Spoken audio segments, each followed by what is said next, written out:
Assalamualaikum warahmatullahi wabarakatuh. Kami akan mempresentasikan pendidikan Islam pada Orde Lama 1 yang disusun oleh Anggun Diah Variana Ulfa, Burhanuddin Abdullah, serta Dea Frescilea Ajeng P. Seiring dengan perjalanan sejarah bangsa dan negara Indonesia sejak proklamasi kemerdekaan Indonesia pada tanggal 17 Agustus 1945 hingga sekarang, maka sejarah kebijakan pendidikan di Indonesia termasuk di dalamnya pendidikan Islam tidak lepas dari waktu tertentu yang ditandai dengan peristiwa-peristiwa dan tindak sejarah sebagai pengikat. Oleh karena itu, perjalanan sejarah pendidikan Islam di Indonesia sejak Indonesia merdeka sampai tahun 1965 yang lebih dikenal dengan masa Orde Lama akan berbeda dengan tahun 1965 sampai sekarang yang lebih dikenal dengan Orde Baru. Setelah proklamasi kemerdekaan Indonesia, perubahan-perubahan di berbagai aspek telah terjadi, tidak hanya terjadi di bidang pemerintahan, tetapi juga dalam pendidikan. Perubahan yang terjadi dalam bidang pendidikan merupakan perubahan yang bersifat mendasar, yaitu perubahan yang menyangkut penyesuaian kebijakan pendidikan dengan dasar dan cita-cita bangsa Indonesia yang merdeka. Usaha tersebut dimulai dengan memberikan bantuan sebagaimana anjuran oleh Badan Pekerja Komite Nasional Pusat atau disingkat BPKNP tanggal 27 Desember 1945. Perkembangan pendidikan Islam pada masa Orde Lama sangat terkait pula dengan peran Departemen Agama yang mulai resmi berdiri pada tanggal 3 Januari 1946. Departemen Agama sebagai suatu lembaga pada masa itu secara intensif memperjuangkan politik pendidikan Islam di Indonesia. Pendidikan Islam pada masa itu ditangani oleh suatu bagian khusus yang mengurus masalah pendidikan agama, yaitu bagian pendidikan agama. Tugas dari bagian tersebut sesuai dengan salah satu nota Islamic Education in Indonesia yang disusun oleh bagian pendidikan Departemen Agama pada tanggal 1 September 1956, yaitu yang berbunyi: 1. Memberi pengajaran agama di sekolah negeri dan partikulir. 2. Memberi pengetahuan umum di madrasah. 3. Mengadakan pendidikan guru agama serta pendidikan hakim Islam negeri. Berdasarkan keterangan di atas, ada dua hal penting yang berkaitan dengan pendidikan Islam pada masa Orde Lama, yaitu pengembangan dan pembinaan madrasah dan pendidikan Islam di sekolah umum.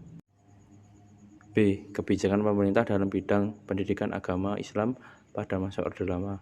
Pada bulan Desember 1946 dikeluarkanlah surat keputusan bersama atau disingkat SKB antara Menteri PP dan K dengan Menteri Agama yang mengatur pelaksanaan pendidikan agama pada sekolah-sekolah umum atau negeri dan swasta yang berada di bawah Kementerian PP dan K.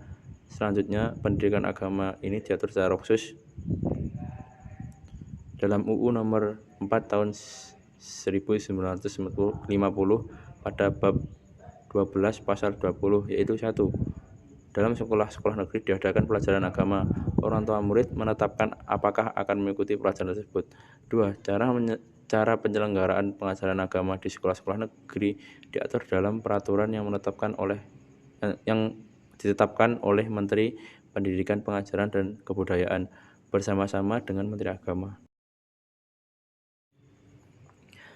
Pada akhir Orde Lama tahun 1965, lahir semacam kesadaran baru bagi umat Islam, di mana timbulnya minat yang mendalam terhadap masalah-masalah pendidikan yang dimaksudkan untuk memperkuat umat Islam, sehingga sejumlah organisasi Islam dapat dimantapkan. Dalam hubungan ini, Kementerian Agama telah mencanangkan rencana-rencana program pendidikan yang akan dilaksanakan dengan menunjukkan jenis-jenis pendidikan serta pengajaran Islam sebagai berikut. A. Pesantren Indonesia Klasik, semacam sekolah swasta keagamaan yang menyediakan asrama yang sejauh mungkin memberikan pendidikan yang bersifat pribadi, sebelumnya terbatas pada pengajaran keagamaan serta pelaksanaan ibadah, baik guru maupun muridnya merupakan suatu masyarakat yang hidup serta bekerja sama, mengajarkan tanah milik pesantren agar dapat memenuhi kebutuhan sendiri. B. Madrasah diniyah, yaitu sekolah-sekolah yang memberikan pengajaran pada murid sekolah negeri yang berusia 7 sampai 20 tahun. Pelajaran berlangsung di dalam kelas kira-kira 10 jam seminggu di waktu sore pada sekolah dasar dan sekolah menengah, atau 4 tahun pada sekolah dasar dan 3 sampai 6 tahun pada sekolah menengah. Setelah menyelesaikan pendidikan menengah negeri, murid-murid ini akan dapat diterima pada pendidikan agama tingkat akademik. C. Madrasah swasta, yaitu pesantren yang dikelola secara modern yang bersamaan dengan pengajaran agama. Juga diberikan pelajaran umum, biasanya tujuannya adalah menyediakan 60 hingga 65% dari jadwal waktu untuk mata pelajaran umum dan 35 sampai 450% untuk mata pelajaran agama.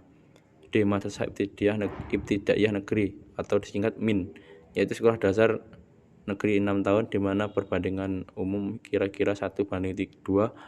Pendidikan selanjutnya dapat diikuti pada MTSN atau sekolah tambahan tahun ke-7. Murid-murid dapat mengikuti pendidikan keterampilan, misalnya pendidikan guru agama untuk sekolah dasar negeri. Setelah dapat diikuti latihan lanjutan 2 tahun untuk menyelesaikan kursus agama untuk sekolah menengah. Suatu percobaan baru telah ditambahkan pada Madrasah Ibtidaiyah Negeri MIN 6 tahun dengan menambah kursus selama 2 tahun, yakni memberikan latihan layang, biasanya akan kembali ke kampungnya masing-masing. F. Pendidikan teologi tertinggi pada tingkat universitas diberikan sejak tahun 1960 pada IAIN. IAIN ini dimulai dengan 2 bagian atau 2 fakultas di Yogyakarta dan 2 fakultas di Jakarta.